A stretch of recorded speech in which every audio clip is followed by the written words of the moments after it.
Day 41, 50 days of fitness. First coffee earned for the morning. I don't know, man. This week I bumped it up yesterday. Today's Monday, and so yesterday was bump it up Sunday. And I'm kind of out of breath when I finish one of these things. So it was a pretty big jump. So we'll see how this week goes.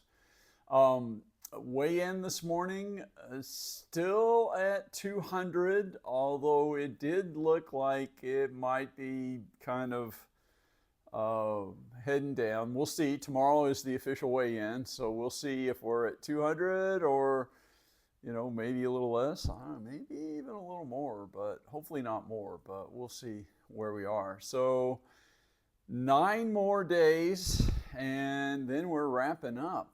And so for me, I think I mentioned this the other day. I'm probably, even though the 50 days are up, I'm probably going to continue this at least until I have my physical. The big thing for me is I'm trying to get my A1C under control, and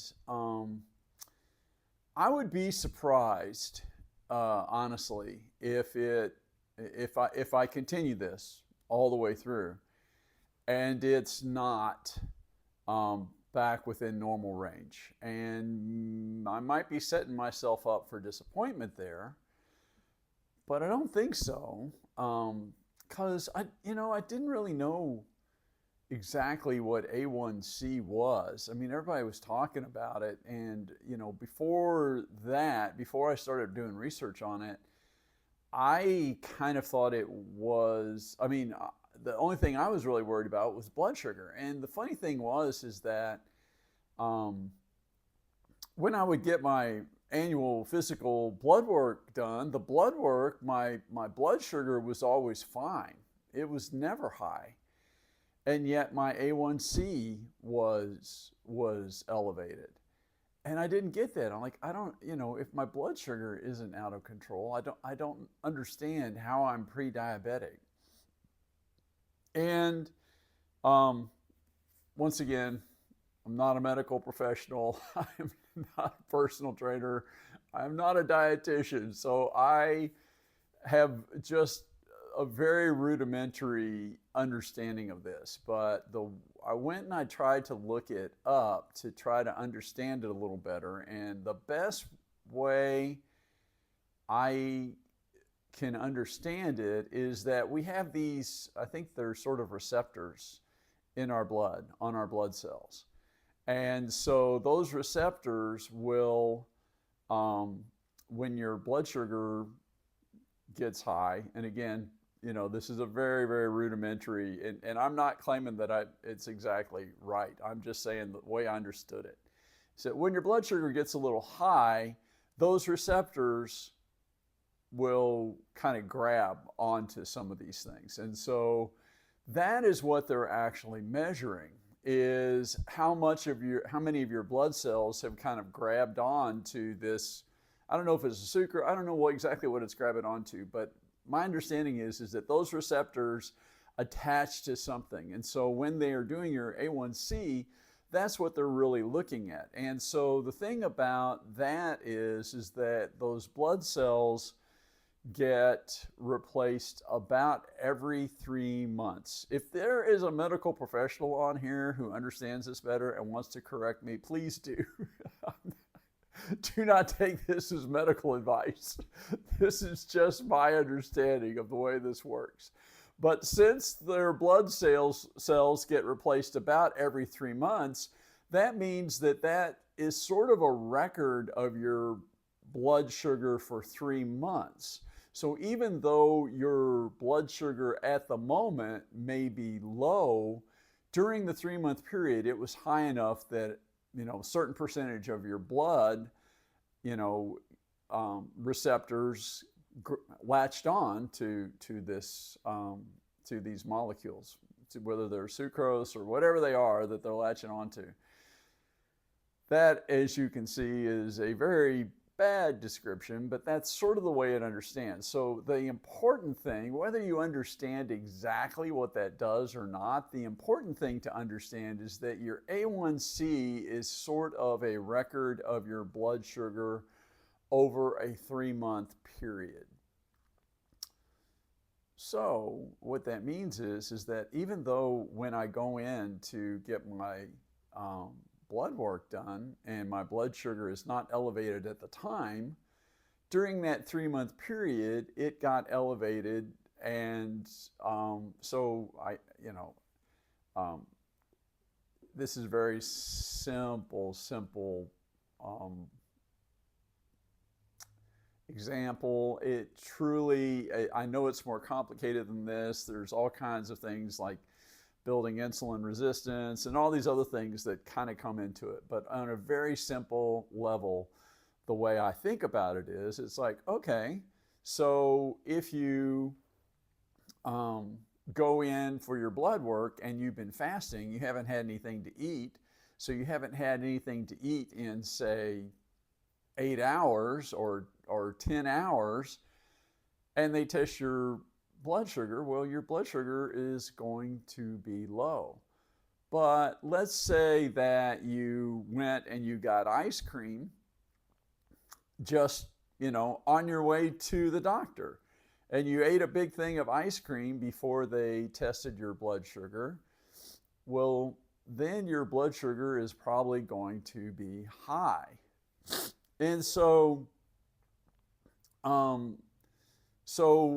the A1C, even though I may be within normal range or even low when they're testing me, there are times where I'm eating other things and the blood sugar is elevated. And so the A1C kind of blends all that. It makes it harder to cheat that test, I guess, is a way to explain it, because your blood sugar, even though it's not high now, if your A1C was high, it has been high. So maybe that is, maybe it's because you're eating pizza all the time, or pasta all the time, or potatoes all the time, or, you're having muffins every day, or, you eat Krispy Kreme every stinking day of the world after you leave the doctor's office. I don't know what it is, but it makes it harder to cheat. And so I, during this 50 days, I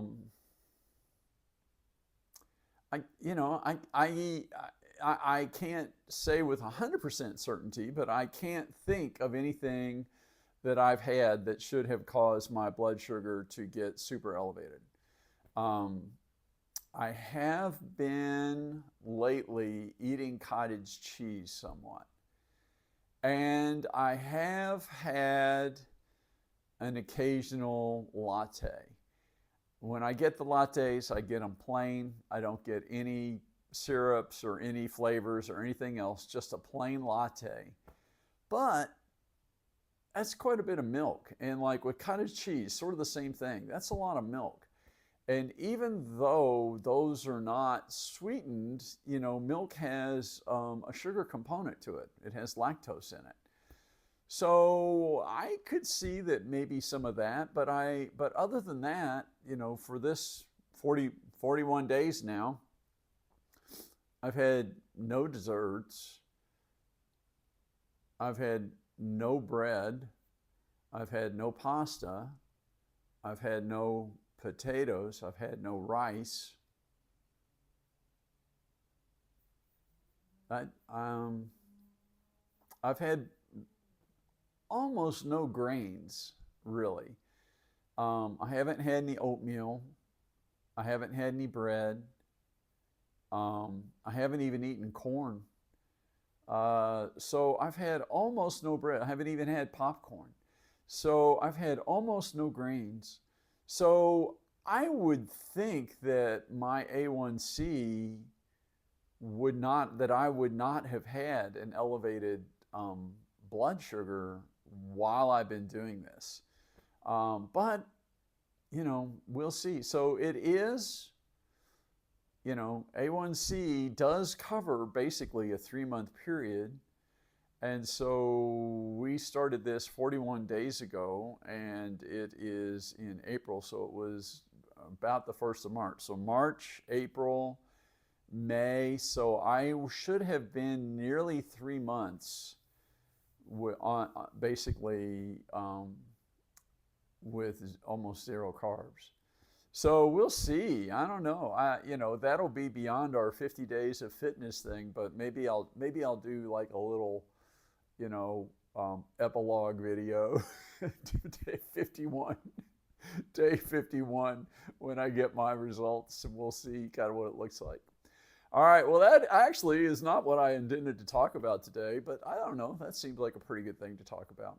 So day 41 is in the books. I still have 3 more sets to finish up for today. And overall, I mean, I'd say, knock on wood, I don't want to jinx anything, but it's been pretty good. I've made it every day. I remember there's one day where I did 5 sets instead of 4, and there was one day, you may recall, when I lost track, and I'm not sure if I did 4 sets or 2 sets. I'm writing it down as 2. I don't want to cheat. But overall, it's been going pretty well, and now we have 9 days left. All right, my friends, we're going to call it a day. Hope you have a great day. If you had fun with this or know someone who might enjoy this, maybe you can like or share this video. Maybe even subscribe. We had a previous 50-day challenge, which was 50 days of trash. That one is a pretty popular one. I really like that one. And we'll finish up this one in 9 days. And I'm trying to decide what the next 50 days is going to be.